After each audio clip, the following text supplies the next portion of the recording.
बिस्मिल्लाहिर्रहमानिर्रहीम।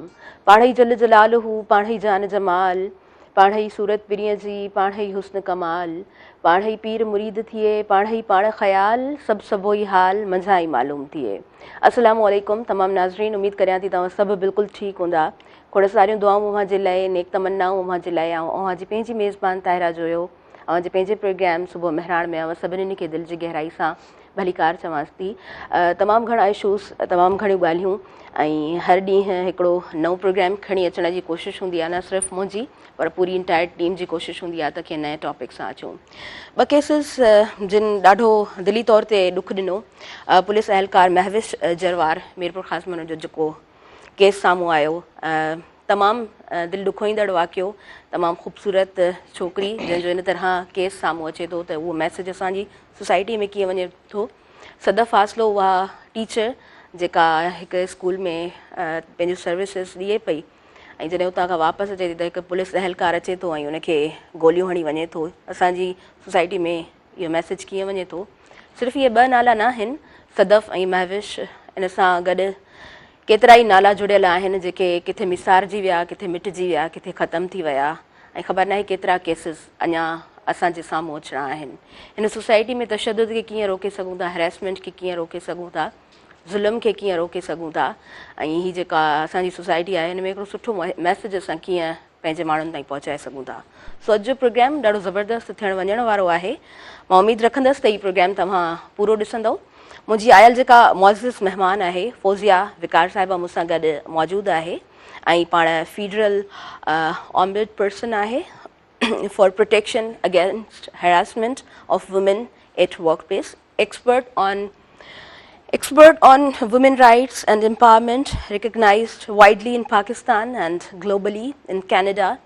She was an advisor on human rights. ऐं उन खां अलावा जेकॾहिं मां मैम जी ॻाल्हि कयां त पाण जेको आहे सो नेशनली इंटरनेशनली उन्हनि खे काफ़ी सारा अवॉर्ड्स मिली चुका आहिनि, न सिर्फ़ु पाकिस्तान पर हिननि दुनिया में ॾाढो सुठो कमु कयो आहे, तमामु बहितरीनु कमु करे रहियूं आहिनि। दिलि जी गहराई सां मां तव्हांखे भलीकार चवां थी। अस्सलाम वालेकुम। कैसी हैं आप? ठीक है, बिल्कुल ठीक ठाक जी। मैडम, ये जो केसेस हमारे पास आते हैं हरेसमेंट के, क्या समझती हैं रूट कॉज क्या है, किस तरह से ये तशद्दुद शुरू हुआ है? देखिए, हरासमेंट हो या जिस्मानी तशद्दुद हो, इसका रूट कॉज यही है कि कमज़ोर के ऊपर जो ताकतवर है वो जुल्म करता है, क्योंकि वो कर सकता है जी। और जब मुआशरे महज़ब होते चले जाते हैं, जैसे कहते हैं डेवलप होते जाते हैं, तो कमज़ोर होना या ताकतवर होना आपकी जिस्मानी ताकत पे नहीं डिपेंड करता, बल्कि ज़हनी ताकत के ऊपर डिपेंड करता है। अगर यहाँ पे हरासमेंट हो रहा है और चल रहा है, कंटिन्यू कर रहा है, तो इसका मतलब ये है कि ख़वातीन अभी भी हम जिस्मानी तौर पे क्योंकि कमज़ोर हैं, तो इसलिए उनका हैसियत भी सोसाइटी में कमज़ोर है। मगर अगर उसको हम साइड पे भी रखें, इसलिए है रूट कॉज ये है कि ख़वातीन हमारे मुआशरे में बहुत पीछे हैं अभी। उनको बहुत कुछ आगे बढ़ना है, उनकी तालीम भी कम है, उनकी जिस्मानी सेहत भी मर्दों से कम है, उनके पास लीगल पेपर भी नहीं होते, असासे नहीं हैं उनके पास। जिस तरह की अगर आप बैंक अकाउंटों की तादाद देखें तो ख़वातीन के बैंक अकाउंट मर्दों की बनिस्बत बहुत फ़र्क है। 13% खाली ख़वातीन के हैं, मर्दों के तकरीबन 50-60% हैं। बिल्कुल। तो इस वजह से वो उनमें ताकत नहीं है, पावर नहीं है, इन वजूहात की वजह से वो पीछे हैं, जिसकी वजह से उनके साथ हरासमेंट होती है। एक और ज़रूरी चीज़ अभी तक हमारे मुआशरे में ये सोच है कि अगर औरत को अपने घर में ही रहना चाहिए, बस वो बच्चे पाले, घर के काम करे, अगर वो बाहर निकलती है तो वो अपने रोल से हट के चल रही है, और इसका मतलब है कि वो औरत फ्री फॉर ऑल है। अब चूँकि उसने एक आपकी जो समाजी कदर है उसको उसके अगेंस्ट काम ब्रेक किया, उसको रिबेल किया है, तो इसलिए इसकी इज़्ज़त करना ज़रूरी नहीं है, फिर ये इज़्ज़त के काबिल नहीं है, और इसके ऊपर आवाज़ें भी कसे और हरासमेंट भी। अच्छा, मैं दो चीज़ों को ज़रूर डिस्कस करना चाहूँगी, फैमिली और सोसाइटी। फैमिली का क्या रोल होता है मैम, क्या समझती हैं आप? फैमिली का देखिए, सोसाइटी क्या चीज़ है? Society is a collection of individuals, यानी कि बहुत सारे इंसान बन के सोसाइटी बनती है, और वो बहुत सारे इंसान मिल के जो अक़दार चलाते हैं उसको कल्चर हम कहते हैं।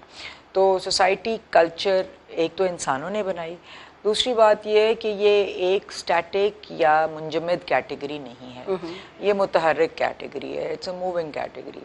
आज जो आपके कल्चर में चीज़ें अक़दार को बेहतर समझा जाता है या बुरा समझा जाता है, आज से 50 साल के बाद या भले 20 साल के बाद वही अक़दार चेंज हो जाएंगी, वो तब्दील हो जाएंगी, और उसका दारो मदार सारा होगा कि लोग कितना बाहर की कल्चर से मिल रहे हैं, तालीम कितनी बढ़ रही है, नॉलेज कितना बढ़ रहा है। तो वो हम इंसान है ना जो सोसाइटी बना रहे हैं। जी बिल्कुल। वो सोसाइटी हमारे घरों में भी है, वही कल्चर हमारे घरों में भी है। तो फिर किसकी जिम्मेदारी है कि वो एक गलत वैल्यू को आगे चलाए या गलत वैल्यू को तब्दील करे? तो हमारे घरों से ही ये वैल्यूज़ आगे जा रही हैं, हमारे घरों में ही ये वैल्यूज़ तब्दील होंगी, हमारे घरों से निकल के स्कूलों में ये वैल्यूज़ ट्रांसलेट हो रही हैं। मैं खुद एक टीचर हूँ, बहुत सारे लोगों को पढ़ाती हूँ, पहले कभी बच्चों को भी पढ़ाती थी, अब बड़ों को भी पढ़ाती हूँ बहुत ज़्यादा, माशाल्लाह जी। तो मेरी जिम्मेदारी है ना कि मैं अपने घर में भी वही बात करूँ जो मैं आपके पास आके बैठ के कर रही हूँ और जाके जो क्लासरूम में कर रही हूँ। मगर मेरे पास इतने मौक़े हैं कि मैं अपने घर से लेके उस स्कूल में, उस यूनिवर्सिटी में या उस सरकारी इदारे में जाके वो लोगों को तालीम दे सकूँ। और क्या होगा अगर बहुत सारे लोग इस चीज़ के ख़िलाफ़ बोलना शुरू करेंगे और समझेंगे कि ये गलत काम है, हरासगी जो है वो गलत काम है, तो माशरा बदल जाता है, सोसाइटी बदल जाती है। बिल्कुल बिल्कुल। एक इसमें बहुत बड़ा रोल रियासत का है, स्टेट की जिम्मेदारी है। यस आई बिलीव स्टेट की जिम्मेदारी है कि वो जो रिग्रेसिव वैल्यूज़ हैं या वो ऐसी अक़दार को ख़त्म करने में मदद करे, उसकी बाकायदा निगरानी करे और उनको एंड करे। तो अगर वो रियासत अपना रोल सही तरीके से प्ले करती है तो यकीनन मैसेज ज़रा जल्दी जाता है, क्योंकि जब आप सोसाइटी कोट अनकोट या लोगों के ऊपर ये छोड़ जाते हैं तो आपकी और मेरी सोच में तब्दीली हो सकती है। हम तो कुछ आप शायद कर ले, मैं शायद ना तब्दीली लेके आऊँ, वो वाली जो है माशरती। तो जब एक कानून आ जाता है तो फिर रियासत अपने हाथ में ये ज़िम्मा ले लेती है कि इस गलत कदर को मैंने आगे नहीं चलने देना। और मैं एक रियासत के एहलकार के तौर पे मेरे ऊपर एक बहुत बड़ी जिम्मेदारी है कि वो मैं ना होने दूँ और ना होते देखूँ, उसको ना देखूँ तो आवाज़ उठाऊँ उसके ख़िलाफ़ और वरना फ़ैसला करूँ। तो सोसाइटी जिसे हम कह रहे हैं, यानी कि इंसान एट लार्ज एंड स्टेट, इन दोनों को काम करना है, इन दोनों को मैं इनको इदारे ही कहूँगी काम करना है। बिल्कुल बिल्कुल। और ऐसी मुज़िर प्रैक्टिसेस हैं जिसमें घरेलू तशद्दुद भी है, ज़बरदस्ती की शादी भी है, हाँ हाँ, जिसमें ख़वातीन को पढ़ाई से रोकना है, ख़वातीन को वोट डालने से रोकना है। इन सारी चीज़ों को हमने मिल के गलत इक़दार को हमने ख़त्म करना है। बिल्कुल, इन तमाम चीज़ों पे हम बात करेंगे, लेकिन मैं आपसे पूछना चाहूँगी कि किस तरह हमारा ये कवानीन होने चाहिए या कौन सा कवानीन ऐसा है, लेकिन वही इम्प्लीमेंटेशन की जब बात आती है तो वो गैप हमारे यहाँ है अनफॉर्चुनेटली। जी देखिए, सबसे पहले एक गलत प्रैक्टिस को, एक गलत कदर या रिवाज को ख़त्म करने के लिए कानून सबसे अहम होता है। बिल्कुल, हम खुशकिस्मत हैं कि हमारा पाकिस्तान में कवानीन बहुत अच्छे बन चुके हुए हैं। जो मजबूर ग्रुप्स हैं, जिनको मार्जिनलाइज्ड ग्रुप्स हम कहते हैं, उनकी ख़ास तौर पे एम्पावरमेंट के लिए और वो जो कवानीन बने हैं उससे पहले हमने 1973 में ही एक आइन बनाया था। जो आइन है वो इंसानों की बराबरी, ख़वातीन की बेहतरी, बच्चों की बेहतरी के लिए काम करने पे रियासत को मजबूर करता है। उधर से जो कवानीन आए हैं वो भी बहुत अच्छे कवानीन बन चुके हैं पाकिस्तान में, जो कि स्टार्टिंग पॉइंट होता है। जब वो कवानीन आपके पास अच्छे आ गए, कुछ थोड़ी सी उनमें गैप्स भी होंगे, बहरहाल आ गए अच्छे, उसके बाद आ जाता है इम्प्लीमेंटेशन का इशू। इम्प्लीमेंटेशन में दो इश्यूज़ हैं। एक इशू ये है कि क्या उस कानून को चलाने के लिए रिसोर्सेज भी, वसाइल का भी एलोकेशन हुई है, वसाइल दिए गए हैं उस कानून की इम्प्लीमेंटेशन के लिए या कि नहीं दिए गए। और दूसरा जो मसला आता है कि क्या उस कानून में जिस कदर को या रिवाज को ख़त्म करना चाह रहे हैं आप, वो उसको प्रायोरिटी बनाया गया है कि नहीं, मुआशरे के लेवल पे बनाया गया है कि नहीं। बिल्कुल, क्योंकि मैं और आप जब हुकूमत में जाते हैं तो हम अपनी इक़दार साथ लेके जाते हैं। तो कानून भी होगा, मगर अगर मैं बिलीव नहीं करती अंदर से कि हरासगी गलत है, तशद्दुद गलत है, चाहे वो बच्चे के खिलाफ हो, चाहे वो बूढ़े के खिलाफ हो, चाहे वो औरत के खिलाफ हो, तो कानून की इम्प्लीमेंटेशन नहीं होगी। मगर मॉनिटरिंग बड़ी ज़रूरी है। तो अगर एक कानून की इम्प्लीमेंटेशन, चाहे हरासगी का कानून हो या घरेलू तशद्दुद का हो या फोर्स मैरिजेस का हो, इसकी मॉनिटरिंग में यकीनन गैप्स हैं, मगर बहुत अच्छा काम भी हो रहा है जी। अगर आप मेरे इदारे के बारे में पूछें तो डेली के बेसिस पे मुझे ऐसी ख़वातीन नज़र आती हैं जो अपने हालात का मुकाबला करके आती हैं आगे और आवाज़ उठाती हैं। बहुत लोगों की अपोजिशन के बावजूद आवाज़ उठाती हैं। उनके लिए आगे कई दफ़ा बुरा भी होता है, मगर वो आती हैं जी। और फिर वो हक और इंसाफ लेके जाती हैं फिर। बिल्कुल ऐसा ही है।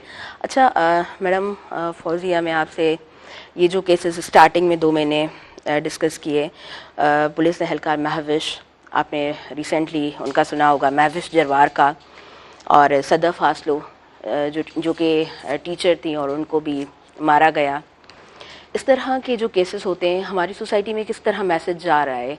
और इंस्टेंट अगर हम चाहते हैं कि हमें, जाहिर सी बात है, एक बंदे को, एक औरत को बुरी तरीके से मारा गया है समाज के सामने, तो हमें रिजल्ट भी तो चाहिए ना, हमें इंसाफ भी तो चाहिए। जी बिल्कुल। अगर किसी को मारा गया है, चाहे वो प्राइवेट जगह पे हो, यानी कि घर के अंदर हो या किसी बिल्डिंग के अंदर हो या बाहर हो, एक तो ये कानूनन जुर्म है, राइट। हमारा मसला ये है कि आपने ठीक कहा कि वो हम दिखा देते हैं, क्योंकि लोगों का अटेंशन स्पैन बड़ा कम है। मीडिया भी, क्योंकि उसने भी वही चीज़ें बेचनी होती हैं जो पब्लिक चाहती है जी। तो वो सेंसेशनल न्यूज़ तो चली जाती है, मगर उसके बाद उसको कैफर किरदार तक मुलजिम को लेके जाने में एक बड़ा लंबा प्रोसेस होता है। बिल्कुल। और वो प्रोसेस होता है यकीनन, आप पहले इन्वेस्टिगेशन होगी, डॉक्टर के पास भी इन्वेस्टिगेशन होगी, मेडिको लीगल एग्जामिनेशन होगा, अदालत में मुकदमा होगा, एक अदालत से दूसरी, दूसरी से तीसरी, फिर अपील होगी, वहाँ पे जाएगा, उससे अगली अपील होगी। उस मामले को बहुत देर लग जाती है और लोग जो हैं उनका इंटरेस्ट ख़त्म हो जाता है। तो मैसेज क्या गया कि औरतों को मार पड़ रही है।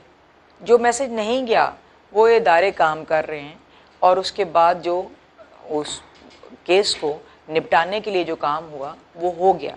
मेरे ख्याल से हम सब पे लाजिम है कि जब ऐसी सेंसेशनल न्यूज़ हम कन्वे करते हैं तो उसका नतीजा चाहे बाद में आएगा, 2 साल बाद आ जाएगा, मगर उस नतीजे को उसके साथ जोड़ें, वाक़े के साथ जोड़ें और नतीजा भी उतने ही सेंसेशन के साथ आगे लेके जाएं ताकि लोगों को पता चले। मीडिया करता है वैसे ही। अभी जिस तरह आपने शायद पता नहीं पढ़ा कि नहीं, हमारा ही एक फ़ैसला आया था जो कि मीडिया ने, मैंने तो उनको सीधा सा फैसला दे दिया था कि जी मैं विरासत के और औरतों के प्रॉपर्टी के मैटर्स भी इस्लामाबाद कैपिटल टेरिटरी में डील करती हूँ उनके साथ। तो हमारा एक फ़ैसला था जिसमें एक औरत का हक था, छोटा सा मकान था शायद 7.5 मरले का, तो वो उसको हमने दिला दिया क्योंकि हमारे पास वकील की भी ज़रूरत नहीं है और ना ही हम बहुत लंबा करते हैं, ड्रैग नहीं करते।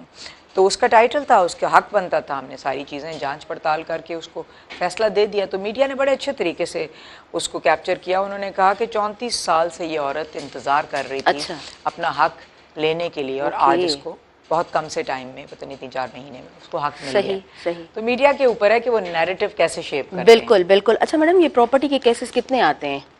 देखिए काफ़ी हमारे प्रॉपर्टी के केसेस आते हैं, यानी कि अगर आपको मैं तनासब बताऊं तो हालांकि प्रॉपर्टी का कानून 2020 में आया था जी, हरासमेंट का कानून 2010 में आया था, 10 साल के बाद प्रॉपर्टी आया, मगर अब प्रॉपर्टी के जो केस हैं वो हरासमेंट के बस थोड़ा ही पीछे रह गए क्योंकि ख़वातीन अपने लिए आवाज़ उठा रही हैं। प्रॉपर्टी के साथ नेचुरली पैसे जब आपके पास आते हैं तो आपकी डिसीजन मेकिंग में भी आपकी जनरल एम्पावरमेंट हो जाती है ना। तो और दूसरा, ख़वातीन को इतना ब्लेम नहीं किया जाता जो अपना हक मांगती हैं। जिस तरह हरासमेंट में अगर औरत हक मांगती है, अपना राइट टू डिग्निटी, तो उसको ब्लेम किया जाता है कि उसने तो खुद ही कुछ कपड़े ऐसे पहने होंगे या कुछ। प्रॉपर्टी में ये कम ऐसा स्टिग्मा नहीं है, जिसकी वजह से प्रॉपर्टी के हक लेने वाली ख़वातीन बहुत ज़्यादा हैं अब। सही। और उनको फैमिलीज भी सपोर्ट करती हैं। अच्छा, ये जो हरासमेंट के केसेस आपके पास आते हैं, जाहिर सी बात है फिर एलिगेशंस भी बहुत ज़्यादा ही होंगी, और किस तरह फिर ये केसेस रिजॉल्व होते हैं? जी, अगर एक हमारे पास हरासमेंट का एक वजाहत करती जाऊँ जी जी कि हरासमेंट की शिकायत औरत भी ला सकती है, मर्द भी ला सकता है और ख्वाजा सिरा भी लेके आ सकता है, यानी कि ट्रांसजेंडर पर्सन भी लेके आ सकता है। तो अगर किसी के साथ हरासमेंट हुई है तो वो दो किस्म की हो सकती है। एक तो ये है कि जिनसी तकाजे, सेक्सुअल हरासमेंट जिसे हम कहते हैं, जी बिल्कुल, एक उसका वो एस्पेक्ट है। दूसरा पहलू उसका जो है वो है जेंडर बेस्ड डिस्क्रिमिनेशन, यानी कि सिनफी तफरीक। और सिनफी तफरीक ज़्यादा या औरतों के साथ होती है या ख्वाजा सिराज के साथ होती है, उनकी सिनफ की बुनियाद पे। तो ये दोनों केसेस हमारे पास आ सकते हैं।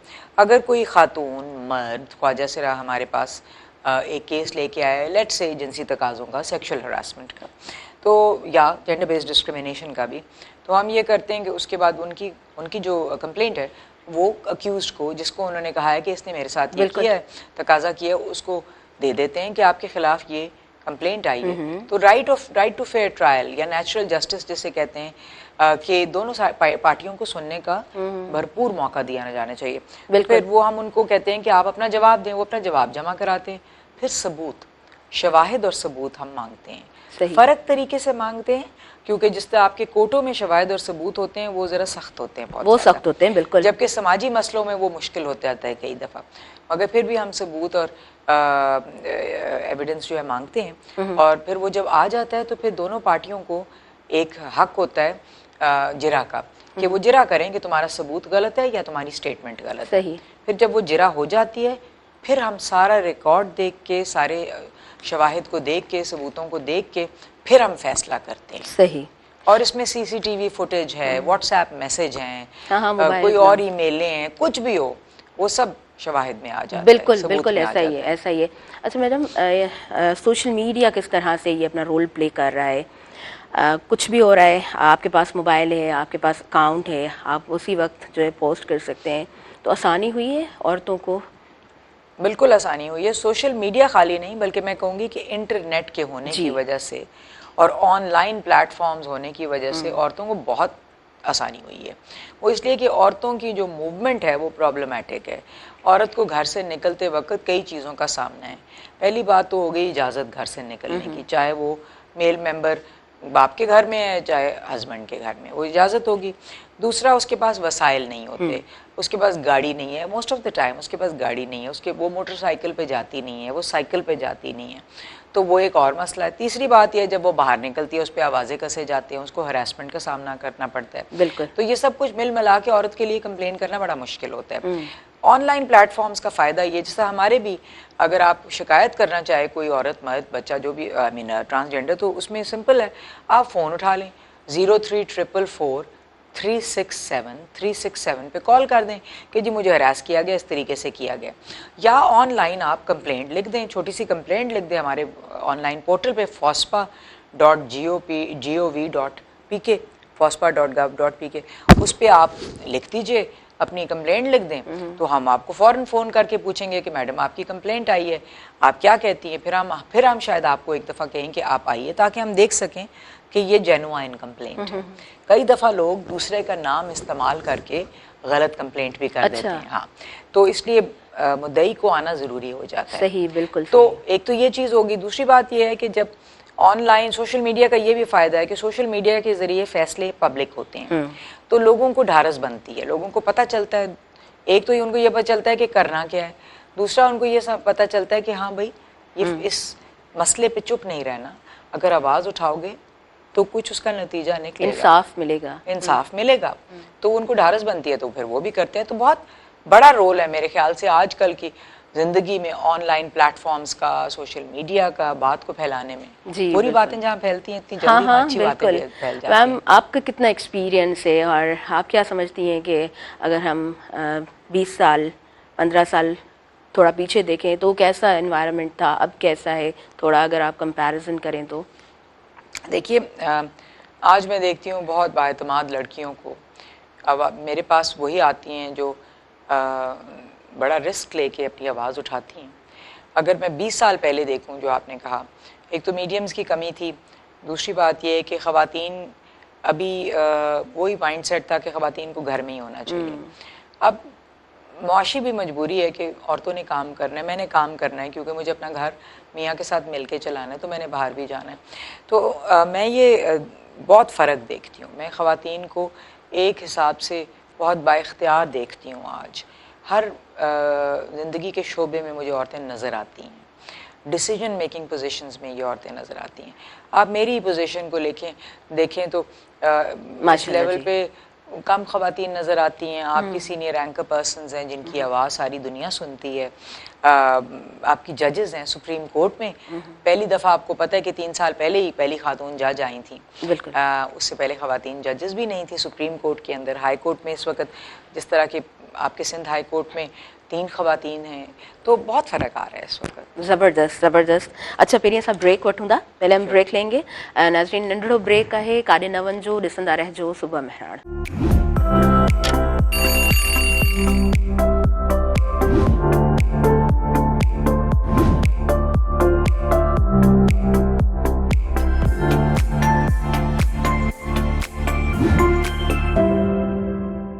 व्यूअर्स सभिनी ॾिसंदड़नि खे ॿीहर भलीकार चवां थी। अॼु पंहिंजे प्रोग्राम सुबह मेहराण में हरेसमेंट ते ॻाल्हायो वञे पियो। हरेसमेंट केतिरनि क़िस्मनि जूं थियनि थियूं। अॼुकल्ह फिज़िकल वायलेंस जी असां ॻाल्हि कयूं, उनमें वर्बल बि थी वञे थो, ऐं उनखां अलावा जेको आहे सो असां फिज़िकल वायलेंस जी ॻाल्हि कयूं, सोशो इकोनॉमिक वायलेंस जी ॻाल्हि कयूं। केतिरा ई अहिड़ा केसिस हूंदा आहिनि जिन ते आसानी सां असां वटि अॼु ॾींहं ताईं बि कोन ॻाल्हाए सघिबो आहे। मैडम फौजिया सां गॾु आहिनि, उन्हनि सां ॻाल्हि ॿोल जो ही सिलसिलो जारी रखूं था। मैडम जब हम हरेसमेंट की बात करते हैं, हरेसमेंट कितने इकसाम अगर आप बयान करें तो कितने इकसाम हैं? पहले तो मेरे ख्याल से बड़ा ज़रूरी है समझना कि हरासमेंट है क्या। मैंने थोड़ा उसके बारे में बात की। जो सेक्सुअल हरासमेंट है या जिनसी तकाज़े हैं, वो तो उसके बारे में लोग क्लियर नहीं हैं। लोग समझते हैं कि जब तक फिज़िकली टच नहीं किया तो वो हरासमेंट नहीं है। ऐसी बात नहीं है।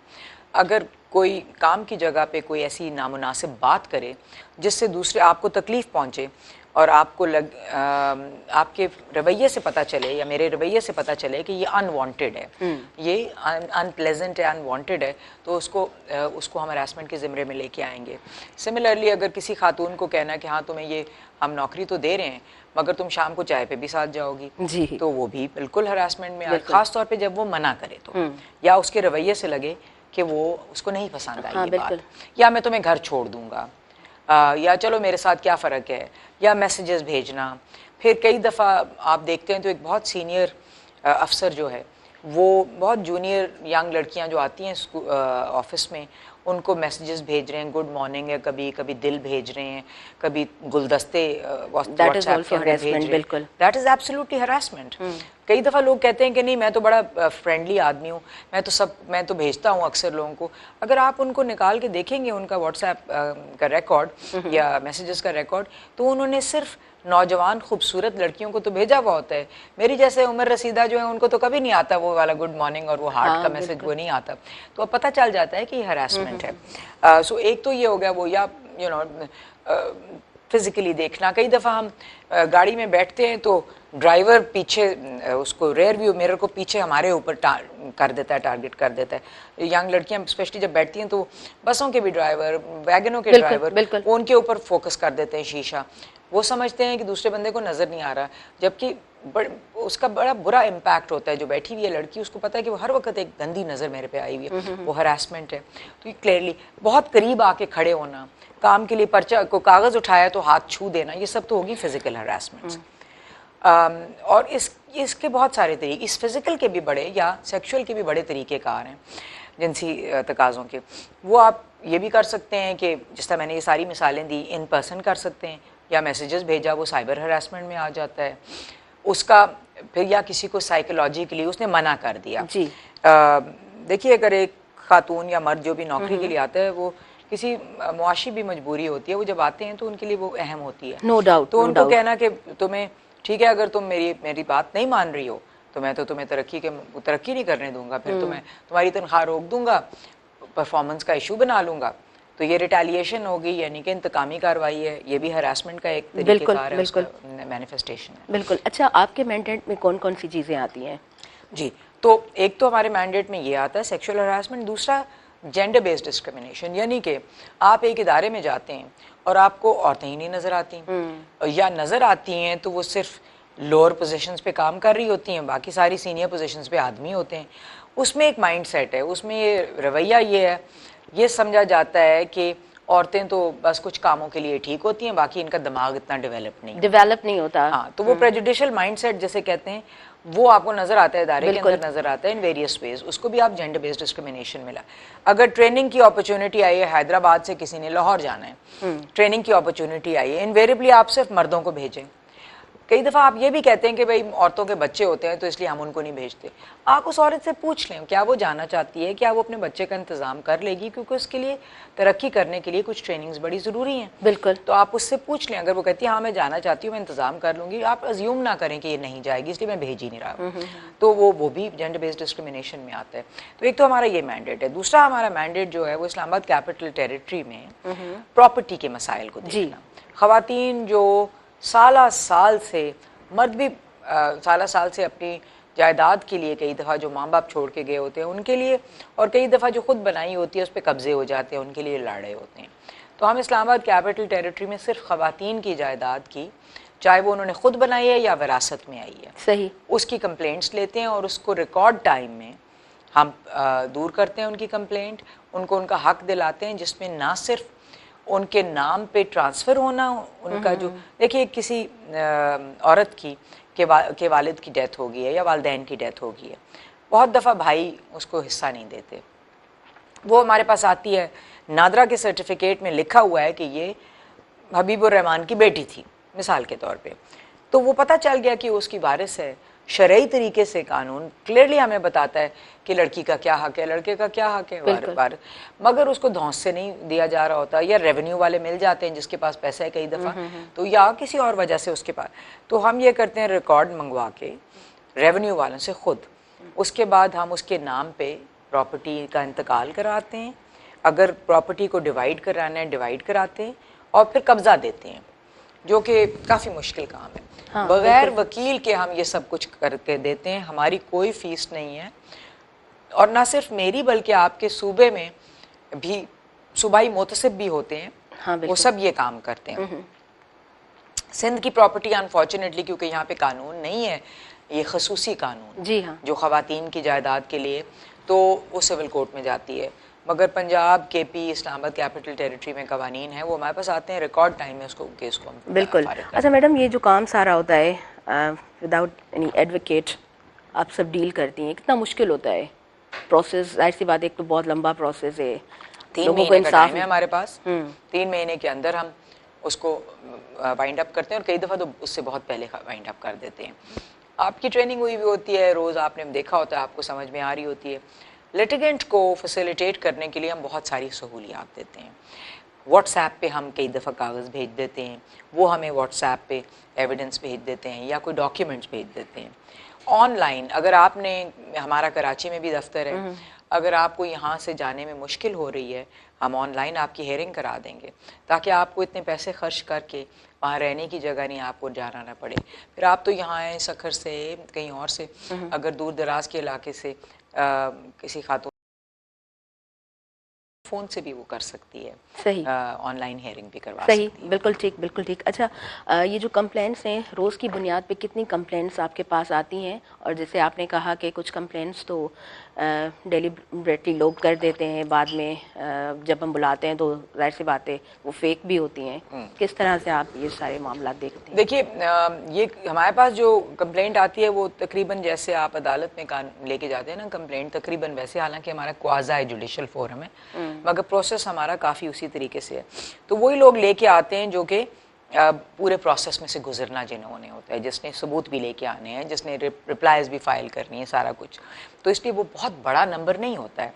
मगर अगर आपको मैं मिसाल दूं तो 2024 में मेरे पास 825 के करीब कंप्लेंट्स आई। अच्छा, हाँ, जो कि पूरे पाकिस्तान से आई हैं। ओके, हर सूबे से आई हैं वो, और वो कंप्लेंट्स लोगों ने फ़ाइल किए हैं, उनको ख़त्म किया है। उसमें से 85% कंप्लेंट्स ऑलरेडी सॉल्व हो चुकी हुई हैं, उनके फैसले आ चुके हुए हैं वन वे और दी अदर। कंप्लेंट्स के साथ साथ अपीलें भी होती हैं, यानी कि एक इंसान को डिपार्टमेंट में या इदारे में हरासमेंट की कंप्लेंट की वजह से लेट से बर्खास्त कर दिया या उसके ख़िलाफ़ फ़ैसला आया, तो वो शख्स, वो मर्द मेरे पास अपील में आएगा, वो औरत भी मेरे पास अपील में आएगी। या अगर मेरे फ़ैसले से कोई खुश नहीं है तो वो प्रेसिडेंट साहब को अपील करेंगे। तो हमारा बहुत क्लोज़ काम है प्रेसिडेंट के साहब के साथ भी, अपीलें भी जाती हैं। जी बिल्कुल। तो ये पैटर्न है जनरली कि हमारी आती हैं रोज़ की बुनियाद पे, बहुत सारी प्रॉपर्टी की भी और बहुत सारी हरासमेंट की भी कंप्लेंट्स आती हैं और हम उनको जल्दी जल्दी निपटाते हैं। कभी कभी लोग दरमियान में मामले को लटकाने के लिए प्रेसिडेंट साहब के पास चले जाते हैं कि आप इसको देखें, मगर मुझे बड़ी खुशी से कहना पड़ता है कि मैं कहना चाहूँगी कि प्रेसिडेंट साहब का ऑफिस जो है वो इस बात को बहुत डिस्करेज करता है कि फ़ैसला होने से पहले आप आ जाएं। ये दरमियान के प्रोसेस को चैलेंज करने के लिए आप ना आया करें ताकि इंसाफ हो और वक्त पे हो। सही। क्योंकि वकीलों को भी, हमारे वकील जो भाई हैं और बहनें हैं, उनको भी आदत होती है कि वो पेशियाँ लेते रहते हैं, एडजर्नमेंट्स लेते रहते हैं। बिल्कुल बिल्कुल। तो हमारे तो ऑफिसेज में डेली हेयरिंग्स होती हैं, पेशियों एडजर्नमेंट्स की इजाज़त नहीं है। पेशी पे जब वो एडजर्नमेंट के लिए आते हैं तो हम नहीं देते अनलेस एंड अनटिल को बहुत अहम वजह हो जिसकी वजह से। बिल्कुल बिल्कुल। अच्छा, आप मैडम समझती हैं फौजिया विकार साहिबा के एम्पावरमेंट होनी चाहिए, औरतों को मालूम होना चाहिए कि क्या गलत हो रहा है, कहाँ गलत हो रहा है, कैसे हो रहा है, और आपको कंप्लेन करनी है, आपका राइट है। बिल्कुल जी। पहली बात तो ये है कि हक हमें इस्लाम ने दिया है, बिल्कुल हक हमें हमारे आइन ने दिया है, हक हमें कवानीन ने दिया है, और इंसान होने के नाते ख़वातीन का हो या मर्द हों, उनका डिग्निटी का, पुरवकार ज़िंदगी का हक, जीने का बिल्कुल उस जीने का हक है। तो इसलिए वो हक तो इस्टेब्लिश्ड है, उसमें किसी किस्म की कोई डिस्कशन नहीं है। कई दफ़ा जिस तरह भी मैं आपके पास आने से पहले सिंध यूनिवर्सिटी जहाँ शुरू में थी, कल मैं इंजीनियरिंग एंड टेक्नोलॉजी यूनिवर्सिटी थी, मेहरान यूनिवर्सिटी MUET में थी, मैं मेहरान यूनिवर्सिटी में पब्लिक स्कूल हैदराबाद में थी। इससे पहले कुछ सवालात ऐसे आए कि यंग मैन, नौजवान लड़के, उन्होंने कहा कि देखिए, अगर हम किसी फूल को देखते हैं तो हम उसकी तारीफ़ करते हैं, तो अगर हम किसी अच्छी शक्ल की लड़की को देखते हैं तो उसकी तारीफ़ हम क्यों नहीं कर सकते और उसको हम माशाल्लाह क्यों नहीं कह सकते। तो उसका सिंपल सा जवाब है कि अब आप अगर किसी को बग़ैर जिनसी नज़रिए के अगर आप किसी की तारीफ़ करते हैं तो दूसरे बंदे को पता होता है, क्योंकि आपकी इंटेंशन एकदम, हम इंसान कोई डफर तो नहीं है ना कि वो उसको समझ में नहीं आ रही है कि आपने किस तरीके से किया है। और आपके लिए टेस्ट बड़ा अच्छा है, बहुत आसान है कि अगर एक लड़का समझता है कि एक अच्छी लड़की लग रही है और उसको माशाल्लाह कह सकता है, तो क्या वो अपनी बहन के लिए भी या अपनी बेटी के लिए भी वो चीज़ पसंद करेगा? तो अगर ऐसा वो पसंद करेगा तो ठीक है। अगर एक बॉस बहुत अच्छा बॉस है और वो समझता है कि सबको गुड मॉर्निंग का मैसेज भेजना है या सबको दिल भेजने हैं लाल किस्म के, तो फिर सबको भेजें, लड़कों को भी भेजें, लड़कियों को भी भेजें, औरतों को भी भेजें और लड़कियों को भी भेजें। तो उससे तो हमें पता चल जाता है। तो जो अंडरस्टैंडिंग है कानून की, वो ना सिर्फ ख़वातीन को, मर्दों को भी होना बड़ी ज़रूरी है। बिल्कुल। ख़वातीन को अपना हक जानने के लिए थोड़ा सा अपने कंफर्ट लेवल से बाहर आना पड़ेगा, उनको कानून समझने की ज़रूरत है। हम समझते हैं कि हम एक प्रोटेक्टेड सी, शेल्टर्ड सी ज़िंदगी गुजारते हैं जी। तो हम समझते हैं कि कोई नहीं, ये मेरा कोई देख लेगा। नहीं, आप बराबर की इंसान हैं, आप बराबर की शहरी हैं, आपको क्यों नहीं पता होना चाहिए कानून का। और कानून जो है वो किसी लैटिन ज़बान में, किसी गैर ज़बान में नहीं लिखा हुआ। सिंधी में भी लिखा हुआ है कानून, उर्दू में भी लिखा हुआ है, अंग्रेज़ी में भी लिखा हुआ है। उठाएं, वो एक इंसानों ने ही बनाया है, बहुत आसान है। मेरा कानून अगर आप उठा के पढ़ें, हरासमेंट की डेफिनेशन क्या है, तो वो कहते हैं कि कोई भी ऐसा अनवांटेड सेक्सुअल एडवांस या जेस्चर या क्या, मुझे आपको सबको समझ में आ रही है प्लेन अंग्रेजी में कि इसका क्या मतलब है। उर्दू में भी उसकी ट्रांसलेशन सही। अच्छा मैडम, साइकोलॉजिकल वायलेंस पे अगर आप बात करें तो किस तरह बात करेंगी? देखिए, साइकोलॉजिकल वायलेंस जो है, वायलेंस का एक तरीक़ेकार है, आप कैसे कर रहे हैं उसको। जिस तरह के अगर एक खातून, हरासमेंट की मिसाल अगर लेते हैं आप, खातून को पेशकश की गई कोई और उसने मना कर दिया, तो फिर उसको साइकोलॉजिकल वायलेंस का शिकार इस तरीके से बनाया जाता है कि उसको आइसोलेट कर देना कि भाई बाकी के दफ्तर के लोग इसके साथ बात नहीं करेंगे, या इसको बाकी लोगों को लेके जाया जा रहा है, उसको वहाँ पे नहीं लेके जाया जाएगा, उसकी मराहत में कमी कर देना, ये सारे सेक्सुअल वायलेंस का तरीक़ेकार है। या बिलिटल करना, कहना कि औरतें तो होती ही कम हैं, कम तर हैं, इनका तो दिमाग ही नहीं होता है, इनका दिमाग गिट्टों में होता है। और सही, कई लोगों को मैंने सुना है कि उन्होंने कहा सही कहते थे पहले कि अगर जानवर और औरत दोनों में से किसी एक को धूप में बचाना हो तो जानवर को बचाओ, क्योंकि कम से कम वो दूध देगी या उसका गोश्त खा सकेंगे। इस तरह की बातें करना, ये सारी all of it is psychological violence. चाहे वो आप साइकोलॉजिकल वायलेंस डायरेक्टली मुंह पे बोल के कर रहे हैं या माहौल ऐसा पैदा कर रहे हैं। बिल्कुल ठीक, बिल्कुल बहुत ज़रूरी है कि उसको समझें ख़वातीन। बिल्कुल। अच्छा, सोशो इकोनॉमिक वायलेंस पे बात करेंगी तो आप किस तरह समझाएंगी? सोशो इकोनॉमिक वायलेंस आम लोगों की हमारे जैसे लोगों की समझ के लिए ज़रूरी है ये बताना कि इसमें 2 चीज़ें होती हैं।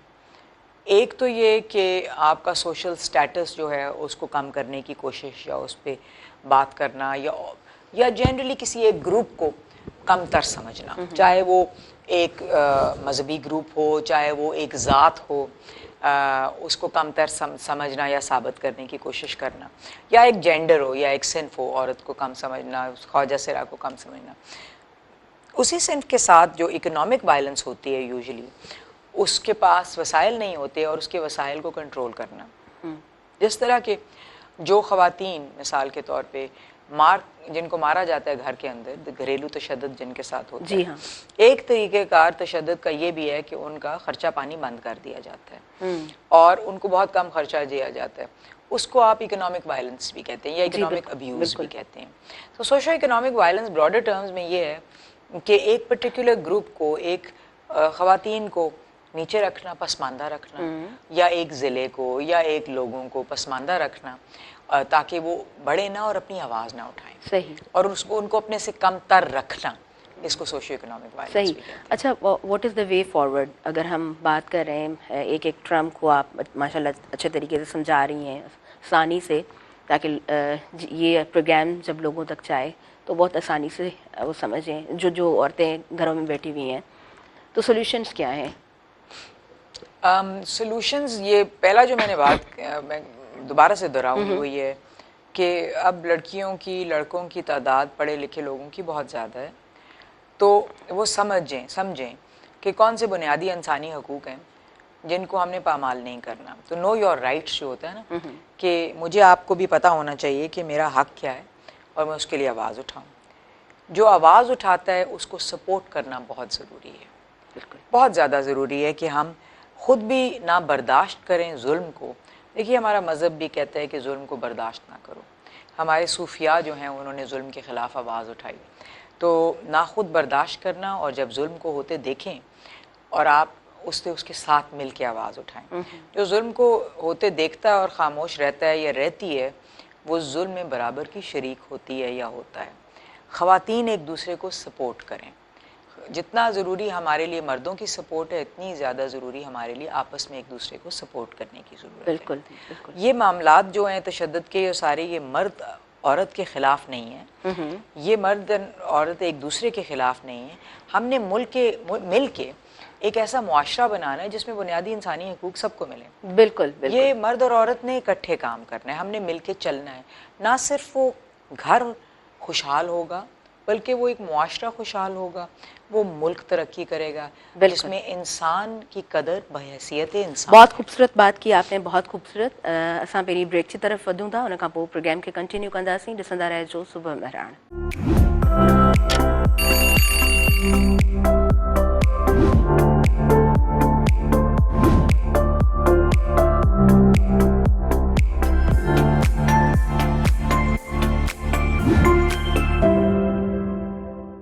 सभिनी ॾिसंदड़नि खे आऊं ॿीहर वेलकम चवां थी, भली कार चवां थी अवांजे पंहिंजे प्रोग्राम सुबह मेहरान में। फौज़िया विकार साहिबा असां सां गॾु मौजूदु आहिनि। उन्हनि सां ॻाल्हि ॿोल हले पई हैरेसमेंट जे हवाले सां, औरतुनि जे हवाले सां, औरतुनि जे हक़नि जे हवाले सां। ऐं हींअर मुंहिंजे ख्याल सां लाइव कॉलर आहिनि, उन्हनि सां असां ॻाल्हाईंदासीं, उन्हनि खे कनेक्ट कंदासीं प्रोग्राम में। हेलो, अस्सलाम वालेकुम। हेलो, अस्सलाम वालेकुम। जी, वालेकुम अस्सलाम। तव्हां पंहिंजो नालो ॿुधाइजो, केरु ॻाल्हायो पिया, किथां खां ॻाल्हायो पिया? आऊं इकरा ॻाल्हायां पई हैदराबाद मां। जी इकरा, तव्हांजो को सवाल? जी, मुंहिंजो सवाल आहे मैम फौज़िया खां। अॼु जे दौर में बि औरतुनि ते तमामु घणो तशद्दुद थिए थो, हुनखे कीअं रोके सघिजे थो? ठीक है, okay Iqra, okay, thank you. अच्छा मैम, इकरा हैदराबाद से कॉलर हैं, उनका सवाल है कि आज के दौर में भी औरतों पर तशद्दुद हो रहा है, तो इसको रोका कैसे जाए? तशद्दुद की बहुत सारी किस्में हैं ना। तो अगर तो घरेलू तशद्दुद है, जो घर में किसी ने चांटा मार दिया, किसी ने वैसे बुली किया, तो उसके खिलाफ कानून सिंध में सबसे पहले पास हुआ था। एक सूबाई कानून है, 2013 में पास हुआ था, जो कि घरेलू तशद्दुद के रोकथाम के लिए, ख़ात्मे के लिए बल्कि। तो उसके तहत औरत जो है जाके कोर्ट में केस दायर कर सकती है घरेलू तशद्दुद का। और ना सिर्फ आदमी को शायद घर से निकाल दिया जाता है, बल्कि उसको हुक्म दिया जाता है कि वो उसके पास नहीं आ सकता, एक हद तक उसके इर्द गिर्द भी नहीं आ सकता। दूसरा, वो उसको खर्चा भी देगा। तो कानून मौजूद है और वो उसको जाके रिपोर्ट करें। सेकेंडली, अगर सड़क के ऊपर औरत के साथ कोई ज़्यादती हो रही है, आवाज़ें कसे जा रहे हैं, वो भी तशद्दुद की एक किस्म है ना, तो पुलिस को रिपोर्ट करें। ताज़ीरात पाकिस्तान या पाकिस्तान पीनल कोड के तहत ये एक क्रिमिनल ऑफेंस है, फौजदारी ऑफेंस है, ये जुर्म है। और पुलिस के पास सेक्शन 509 है, जिसके तहत सेक्शन 354 है, सेक्शन 354A, जिसके तहत आप जाके पुलिस के पास रिपोर्ट करें, पुलिस आगे आपका करेगी, केस परसू करेगी। फिर अगर ज़बरदस्ती की शादी है तो वो भी एक कानूनन जुर्म है, और उसके लिए बहुत सारे हमारे पास कवानीन हैं जिसके तहत कोर्ट में भी मुकदमा हो सकता है, पुलिस को रिपोर्ट हो सकती है। सही, पुलिस को रिपोर्ट करना बड़ा ज़रूरी है। और जायदाद से अगर आपको डिप्राइव किया जा रहा है तो उसके लिए भी कानून है। आइन आपको ये गारंटी देता है कि जायदाद में आपका भी उतना ही हक है, विरासत में आपका ही उतना हक है। कोर्ट में केस करें जाके। जी बिल्कुल बिल्कुल, सिंपल सॉल्यूशंस हैं। अच्छा मैडम, व्हाट इज़ एजुकेशन? आप क्या समझती हैं, आपकी डेफिनेशन क्या है एजुकेशन की? एजुकेशन यानी कि आप एजुकेशन की अहमियत पूछ रही हैं आप। बहुत ज़्यादा ज़रूरी है कि हम अपने बच्चों को तालीम घर पे भी होती है ना, घर से तालीम शुरू होती है और फिर स्कूल में जाती है और फिर उससे आगे यूनिवर्सिटियों में जाती है। तो घर से शुरू करें, बच्चों की तालीम शुरू करें, और उसके बाद जब स्कूल में जाते हैं तो इसको निसाब का हिस्सा बनाएं कि बुनियादी इंसानी हकूक़ कैसे हैं और उनको कैसे करना। ना सिर्फ बुनियादी इंसानी हकूक़ बल्कि सिविक जो सेंस है वो भी इनकलकेट करें कि हमने कैसे अपने शहर को साफ़ रखना है, अपने घरों को कैसे साफ़ करना है, अपने बाज़ारों को कैसे साफ़ रखना है, गलियों को कैसे साफ़ रखना है, इज़्ज़त एहतराम एक दूसरे को सिखाना। अपने जो स्टूडेंट्स हैं उनको टीचर का फ़र्ज़ है कि वो उनको इक़दार, अच्छी इक़दार सिखाएं। तो एजुकेशन स्कूल में भी होनी चाहिए, बाकायदा भी होनी चाहिए और बातचीत के ज़रिए भी होनी चाहिए, यानी कि निसाब के ज़रिए भी और बातचीत के ज़रिए भी। बिल्कुल। अच्छा, आप भी माशाल्लाह बहुत खूबसूरत, बहुत अच्छी टीचर हैं। जब आप पढ़ाने जाती हैं तो किस तरह माइंड सेट होता है आपका? मेरा या कि सुनने वालों का? हाँ, सुनने वालों का भी, आपका भी। देखिए, मैं दरअसल अब जो पढ़ा रही हूँ वो सीनियर गवर्नमेंट ऑफिसर्स को और पुलिस वालों को और बाकी बहुत सारे लोगों को पढ़ाती हूँ, टीचर्स को भी पढ़ाती हूँ। तो जब मेरा जो सब्जेक्ट है वो वुमेन्स एम्पावरमेंट है, या हरासमेंट पे भी अब बहुत बात करती हूँ, तो इनिशियली ख़ास तौर पे जो कुछ मर्द हज़रात हैं उनका माइंडसेट ये होता है कि अब हमने दिमाग बंद करके ये बात सुननी है क्योंकि हमें मजबूरन इस क्लास में बैठना पड़ा है। तो अक्सर का, सबका नहीं मगर अक्सर जी। तो फिर उसमें बड़ा ज़रूरी है कि मेरे लिए बड़ा ज़रूरी है कि उनको इंगेज करूँ। अगर क्योंकि दिमाग जो बंद है उसके साथ आप बात नहीं कर सकते। इंगेज करने के लिए बहुत अहम है कि मैं सिर्फ राय ना दूँ बल्कि अदाद शुमार के साथ और डेटा के ऊपर रिलाय करके और फैक्ट्स के ऊपर रिलाय करके बात करूं। आगे इंटेलिजेंट लोग बैठे हुए होते हैं, उनको पता होता है कि ये इसकी राय है या ये एक बाकायदा सिचुएशन है, फैक्ट है। तो जब वो बात होती है, फिर दूसरा टीचर के लिए बड़ा ज़रूरी है टू इंगेज द स्टूडेंट्स। ख़ास तौर पे जब अडल्ट लर्निंग का मॉडल ही यही है कि लोगों को पता है, आपने सिर्फ उनसे वो बात कहलवानी होती है। बिल्कुल। और उनको आपने उनको फैसिलिटेट करना है कि वो उस नतीजे तक खुद पहुंचे। तो मैं यही करती हूँ ज़्यादातर। हाँ, टीचर का काम यही है। बिल्कुल बिल्कुल। अच्छा, एक्सपीरियंस आपका कितना अच्छा रहा है? क्या समझती हैं कि आपने खुद कितना सीखा है, आप कितना खुद इन्वॉल्व हुई हैं इस फील्ड में? मैं तो जी सारी ज़िंदगी यही काम करती रही हूँ, और वो इसलिए होता है कि ये मेरे लिए तो नौकरी तो नहीं, मिशन है ना। तो मेरे ख्याल से जब तक मुझे याद है, जब मैं as a young woman also, बल्कि बच्ची के तौर पे भी जुल्म के ख़िलाफ़ आवाज़ उठाना शायद एक मेरी वो फितरत में शामिल था। और दूसरा कोई मशहूर वाक़या ऐसा याद है बचपन का when you were very young? देखिए जिस तरह के मैं जब कॉलेज जाती थी तो, और वो काफ़ी साल पहले, 30 साल से ज़्यादा हो गए पहले, तो मैं साइकिल पे जाती थी। अच्छा। और वो हालांकि रास्ते में काफ़ी लोग आवाज़ें कसते थे और मेरे वालिदैन को भी बड़ी फ़िक्र होती थी, मगर मैं समझती थी कि ये एक आसान तरीका है ट्रैवल करने का, कॉलेज दूर था तो और कोई वजह नहीं है कि ख़वातीन साइकिल पे ना जा सकें, तो मैं जाती थी। वो एक्ट ऑफ रिबेलियन था वो। सिमिलरली मैं अपनी ज़िम्मेदारियाँ भी मेरे ख्याल से ज़्यादा निभाती हूँ, कई दफ़ा मर्दों से ज़्यादा, क्योंकि मुझे पता है कि मैंने अपने आप को प्रूव करना है और मुझे प्रूव करने के लिए डबल मेहनत करनी है। हाँ, बिल्कुल। तो उसके क्योंकि मैं एक्चुअली बिलीव करती हूँ कि खाली हकूक़ ही नहीं होते, फ़राइज़ भी होते हैं। बिल्कुल। तो अगर आप अपने हकूक़ डिमांड कर रहे हैं तो आपने अपना फ़र्ज़ भी निभाना है। तो अगर मुझे रात को पूरी रात जाग के काम करना है तो मैं करती हूँ, क्योंकि मुझे पता है कि मैंने ये करना है। बहरहाल द पॉइंट इज़ कि सारी ज़िंदगी मेरे ख्याल से मैंने यही काम किया है और मुश्किलात भी आई हैं और आसानियाँ भी बहुत हुई हैं, बहुत अच्छे लोग मिलते हैं रास्ते में who really believe in it. But एक जो इम्पॉर्टेंट अहम काम है, अगर आपने कोई भी अच्छा काम करना है तो उसके लिए ज़रूरी है कि बस आप अपने ऊपर फोकस करें कि मैं क्या बेहतरी ला सकती हूँ या ला सकता हूँ। छोड़ देंगे पूरा, अक्सर आप सुनेंगे कि लोग कहते हैं नहीं जी माशरा बड़ा ख़राब हो गया है, बहुत करप्शन है, बहुत लोग बुरे काम करते हैं, मान लिया करते हैं, मगर आप क्या कर रहे हैं जो जिससे बेहतरी आ सकती है?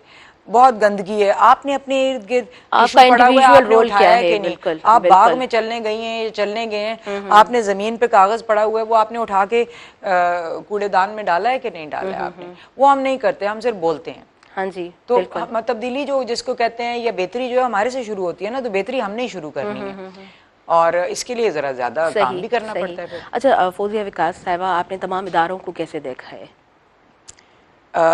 इदारों को जी, अगर आप कहें कि कानून की का इतलाक़ या कानून की इम्प्लीमेंटेशन के wise, I see a very good change that organisations जो हैं वो बड़ी ज़िम्मेदार होती जा रही हैं। वो जिस तरह हरासमेंट के ऊपर ज़ीरो टॉलरेंस की पॉलिसी है और मज़े की बात यह है कि कई दफ़ा वो इतना सख्त नोटिस लेती हैं हरासमेंट का कि मुझे भी लगता है कि ये ज़रा ज़्यादा सख्त हो गया है। अच्छा। मगर वो बहुत ज़ीरो टॉलरेंस की पॉलिसी है। सरकारी इदारों में ख़ास तौर पे, प्राइवेट इदारे भी, अब से आपके टीवी चैनल पे बैठी हुई हूँ, इस मामले को इतना सीरियसली ले रहे हैं कि एक पूरा प्रोग्राम आपने किया है। बिल्कुल बिल्कुल बिल्कुल। इदारों में बड़ी अच्छा मैडम, एक लाइव कॉलर है मैडम हुमेरा शम्स शेख साहिबा, पाण ॾाढो सुठो कमु करे रहियूं आहिनि, औरतुनि जे हक़नि जे लाइ पाण हमेशह ॻाल्हाईंदियूं रहियूं आहिनि, उन्हनि खे मां शामिल करणु चाहींदमि। हेलो, अस्सलाम वालेकुम। अस्सलाम वालेकुम। वालेकुम सलाम। छा हाल आहे ताहिरा, ठीकु आहियो? अल्हम्दुलिल्लाह मां बिल्कुलु ठीकु आहियां। हुमेरा साहिबा, तव्हां ॿुधायो कीअं आहियो? ठीकु आहियो? मां ठीकु आहियां, अल्लाह जो शुक्र आहे। जी ज़बरदस्त। फौजिया विकार साहिबा सां गॾु मौजूदु आहिनि। मां चाहींदसि त तव्हांजो जेकॾहिं को सवाल आहे त ज़रूरु करियो। जी, मुंहिंजो सवाल आहे, उर्दू ॻाल्हाईंदी या सिंधी ॻाल्हाए थी? तव्हां बेशक उर्दू में ॻाल्हायो। तो फौजिया वकार साहब, अस्सलाम वालेकुम। वालेकुम सलाम। क्या हाल है, ठीक है आप? अल्लाह का शुक्र। वकार साहब, आपसे ये पूछना है, मेरा सवाल ये है कि ये जो हम अगर मैं सिंध की बात करती हूँ तो सिंध में जो हरासमेंट तो हो रही है, ठीक है, इदारों में भी हो रही है, घरों में भी हो रही है, लेकिन सरेआम जो औरतें कत्ल की जा रही हैं, जैसे अभी हाल ही में सिंध में हुआ है वाकया कि एक टीचर को कत्ल किया गया दूसरी टीचर्स के सामने। तो इस टाइप के जो अभी दूसरे एक वाकया और भी हुआ है, काफ़ी शहरों में, काफ़ी गांव में इस किस्म के वाकयात हो रहे हैं, लेकिन कानून खामोश है, इदारे खामोश हैं और जो सोसाइटी है वहाँ सिर्फ वो एक होती हलचल होती है, लेकिन उसका कोई नतीजा नहीं निकलता, इंसाफ नहीं मिल रहा। तो इसके लिए आप क्या कर रही हैं? तो इन गाँव तक, छोटे गाँव तक हम कैसे पहुँचे और उन औरतों को हम कैसे इंसाफ दें? अगर मैं सिंध की गवर्नमेंट की बात करूं तो विमेन प्रोटेक्शन सेल्स बहुत छोटे ज़िलों तक भी गए हुए हैं। जी मैडम हुमेरा, थैंक यू, तव्हांजो सवाल बिल्कुल रिसीव करे चुका आहियूं। जी प्लीज़। मैं अगर सूबाई हुकूमत की बात करूं तो सिंध में विमेन प्रोटेक्शन सेल्स बने हुए हैं, बहुत छोटे ज़िलों में भी हैं और दूर दराज के इलाकों में भी हैं। जिस तरह कल जब हम मेहरान यूनिवर्सिटी में गए तो वहाँ पे एक डीएसपी तैनात थे जो विमेन प्रोटेक्शन सेल को हेड कर रहे थे या कर रही थी और वो 3 ज़िलों को हैंडल कर रहे थे वहाँ से। तो देखिए, इंसान जब तक ज़िंदा है तो वायलेंस भी होगी और तशद्दुद भी होगा, वायलेंस और तशद्दुद होते हैं, मगर पुलिस ये समझना कि खामोश बैठी है, ऐसा नहीं है, पुलिस अपना एक्शन करती है। हाँ, एकदम जो इंसाफ चाहिए होता है वो नहीं मिलता, और वो एकदम इंसाफ अगर मिले तो वो हमारे लिए फ़िक्रमंदी की बात है, क्योंकि वो सही इंसाफ नहीं होता है, वो प्रिंसिपल्स ऑफ नेचुरल जस्टिस के ख़िलाफ़ है। उसमें बेगुनाह भी मारे जाते हैं, क्योंकि अक्सर आपने देखा होगा कि जब कत्ल का मुकदमा आता है तो बहुत सारे बेगुनाह उसके अंदर नामजद कर दिए जाते हैं। तो कानून को अपना असर दिखाने के लिए थोड़ा टाइम चाहिए होता है, मगर हमारा रोल, मेरा आपका रोल ये है कि हम उस आवाज़ को दबने ना दें, उस वाक़े को दबने ना दें, उसके बारे में बात करते रहें ताकि अकाउंटेबिलिटी रहे। लोगों भी जो उसे डील कर रहे हैं, चाहे वो पुलिस है चाहे कोर्ट्स हैं, उनको पता हो कि जी लोग इसके पीछे हैं, सही, तो फिर सही। इंसाफ मिलने का ठीक। बहुत ज़्यादा अच्छा, हुमैरा साहिबा का भी सवाल यही था जो स्टार्टिंग में मैंने पूछा था। वही टीचर सदफ आसलो जो कि स्कूल में पढ़ा रही हैं, स्कूल से आ रही हैं, स्कूल टीचर्स के सामने ही उसका फियांसी आता है और उसे गोलियां मारता है रास्ते में। मतलब ये तो एक सीधा केस है ना कि उसका फियांसी आ रहा है, उसे गोलियां मार रहा है, वो भी पुलिस एहलकार है। तो चाहे वो पुलिस एहलकार है या जज है, अगर उसने कत्ल किया है तो उसको कत्ल की सजा होगी, इसमें कोई छूट नहीं है। ये कोई फर्क नहीं पड़ता कि वो किस लेवल पे है, कत्ल कत्ल है। बिल्कुल, चाहे वो सीनियर पुलिस एहलकार क्या सीनियर आईजी भी होगा, तो उसने कत्ल किया तो उसको कत्ल की सजा मिलेगी। ऐसे केसेस के तो रिजल्ट्स इंस्टेंट मिलने चाहिए ना हमें। हाँ, अगर सामने आ रहा है तो बिल्कुल आपके पास एविडेंस है, इसका फैसला बहुत जल्दी आना चाहिए, मगर कानून को अपने हाथ में नहीं लेना चाहिए। सही, बिल्कुल कानून का एक प्रोसेस होता है। बिल्कुल। अच्छा, दूर दराज इलाकों में जो औरतें घरों में बैठी हुई हैं, जिनको नहीं पता कि हम कैसे कंप्लेन करें, आप क्या कहना चाहेंगी?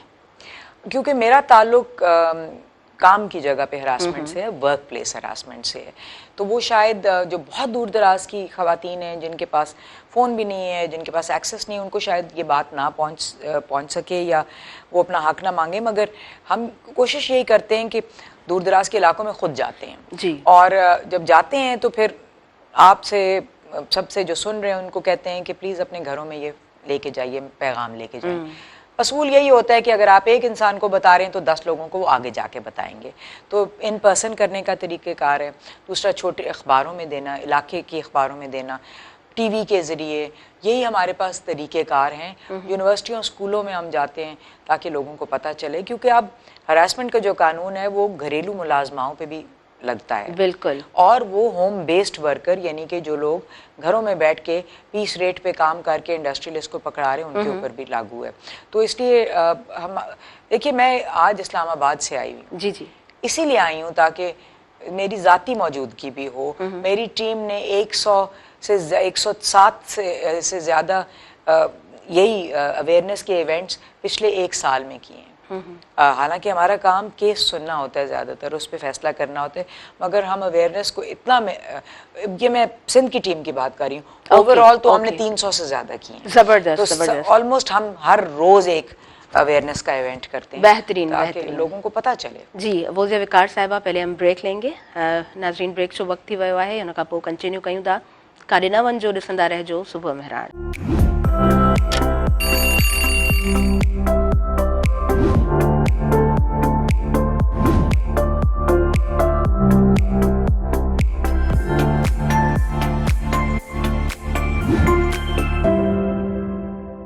नाज़रीन, सभिनी ॾिसंदड़नि खे ॿीहर भली कार चवां थी जे पंहिंजे प्रोग्राम सुबह मेहरान में फ़ौज़िया विकार साहिबा मूंसां गॾु मौजूदु आहिनि। फेडरल ऑम्बुड्समैन आहिनि पाण, वफ़ाक़ी तहसीब इदारे सां हिननि जी वाबस्तगी आहे। ऐं असां ॻाल्हायूं पिया हरासमेंट ते, औरत ते जेको ज़ुल्म थिए थो, जेको तशद्दुद थिए थो, ऐं उहा औरत जॾहिं ॾिसे थी त मूंसां ज़ुल्म थिए पियो, मूंसां तशद्दुद थिए पियो, वट एवर कुझु बि मूंसां ग़लति थिए पियो, मूं वटि रस्ता कहिड़ा आहिनि, मूं वटि कहिड़ा तरीक़ेकार आहिनि, मां कहिड़े तरीक़े सां तहफ़ुज़ पंहिंजे लाइ तहफ़ुज़ जी जॻह ॻोल्हे सघां थी, पंहिंजे लाइ आवाज़ु उथारे सघां थी। तव्हां किथे बि कमु करे रहिया आहियो, तव्हांजो वर्क प्लेस आहे, तव्हांखे जेकॾहिं को मसइलो आहे त तव्हांखे हक़ु हासिलु आहे, ऐं उहो हक़ु तव्हांखे पंहिंजो मज़हब ॾिए थो, इंसानियत बि ॾिए थी, ऐं तव्हांखे पूरो पुरवकार ज़िंदगी जीअण जो हिकिड़ो हक़ हासिल है इंसान की हैसियत से। सो यस, अगर वधूँ था। फौजिया साहिबा, मैं आपसे पूछना चाहूँगी कि बाहर की दुनिया को आपने कैसा देखा है, फिर हम अपने पाकिस्तान को भी देखेंगे, पंजाब को कैसा देखा है, सिंध को कैसा देखा है, सिंध की औरत और पंजाब की औरत। जी, इंसान एक जैसा ही होता है, बुनियादी तौर पे एक जैसा ही होता है। बिल्कुल। बाहर और पाकिस्तान में या बाकी मुल्कों में ये फ़र्क होगा कि रिट ऑफ द स्टेट कितनी स्ट्रॉन्ग है।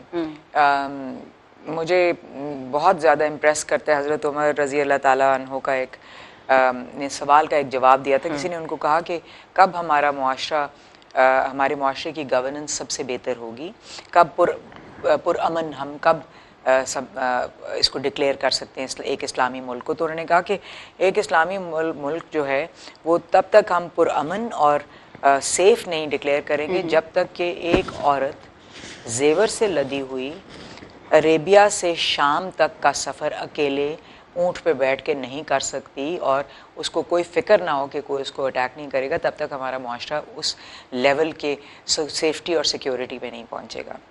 बिल्कुल। तो बिल्कुल कई मुआशरे जो हैं उनमें ये औरत के पास वो सेफ्टी और सिक्योरिटी ज़्यादा है, कुछ पे नहीं है, कुछ इलाकों में ज़्यादा है, कुछ में नहीं है। हरासमेंट बाय द वे हर जगह ही है कि अभी आपको शायद पता नहीं है कि या पता भी होगा कि 4 साल पहले की बात है कि न्यूयॉर्क जैसे डेवलप्ड स्टेट में जो उसका गवर्नर था वो उसने रिज़ाइन किया क्योंकि 8 औरतों ने आके कहा कि इसने हमारे साथ हरासमेंट की है आज की दुनिया में। और उन्होंने कहा कि नहीं मुझे तो समझ में नहीं आई ये हरासमेंट है, मगर यह है कि अब क्योंकि आवाज़ उठ रही है तो इसलिए उनको बाद में समझ में आ गई कि यह हरासमेंट थी जी। तो उन्होंने रिज़ाइन किया इससे पहले कि उनको निकाल दिया जाता। सिमिलरली चाइना में भी आपके पास ऐसी रिपोर्ट्स हैं, बाकी मुल्कों में भी हैं, पाकिस्तान में भी है, मगर पाकिस्तान में भी औरत की भी बड़ी इज्जत भी है। तो इंसान पे फ़र्क होता है, हर जगह मसाइल तो औरतों मर्दों के सबके तकरीबन एक जैसे ही होते हैं। हाँ हाँ बिल्कुल बिल्कुल। अच्छा वैसे पाकिस्तान में अगर थोड़ा हम डिफरेंस देखें सिंध में और पंजाब में, क्योंकि दूर दराज इलाकों की वही बात कि औरतें नहीं निकल पाती, वो 4 दीवारी में बंद होती हैं और जाहिर सी बात है जहाँ एजुकेशन होती है तो हमें पता होता है कि हमारे क्या हकूक़ हैं, हमें किस तरह बात करनी चाहिए। तो इस डिफरेंस को आप कैसे देखती हैं? देखिए बिल्कुल सही है कि एक तो इलाके के अलावा टाइम्स की भी बात है ना। अगर आप पाकिस्तान में किसी भी औरत को लेते 30 साल पहले तो वो मानती कि शायद तालीम भी उसका हक नहीं है, बाहर जाके काम करना भी उसका हक नहीं है, बल्कि वो मायूब समझती इस बात को, या अपना फैसला करना या बैंक अकाउंट होना या अपने नाम पे एक असासा रखना, रिसोर्स रखना या गाड़ी की ओनरशिप होना वो उसका हक नहीं है। मगर आज वही औरत समझ रही है कि उसका हक है, तो वक्त वक्त बदलता रहता है और वो तालीम के साथ, वो शऊर के साथ बदलता है। दूसरी बात यह है कि अब जो हमारी ख़वातीन दूर दराज के इलाके में उनको तालीम की भी नहीं उन तक पहुंच सकी सही तरीके से, ना उन तक इदारे पहुंच सके हैं, जिसकी वजह से ना उनको अपना हक पता है ज़्यादा और ना वो मांग सकती हैं अगर मांगती हैं तो कोई सुनने वाला नहीं है। तो इसलिए उनके हालात पसमानदा हैं। अगर आप एजुकेशन के स्टेटिस्टिक्स देखें तो एक तो पहली बात यह है कि जो बच्चियाँ और बच्चे स्कूलों में नहीं हैं उनमें बड़ी तादाद बच्चियों की है। जो काम कर रहे हैं लोग उनमें बहुत बड़ी तादाद मर्दों की, औरतों की कम है जो बाहर घर से बाहर काम कर रहे हैं।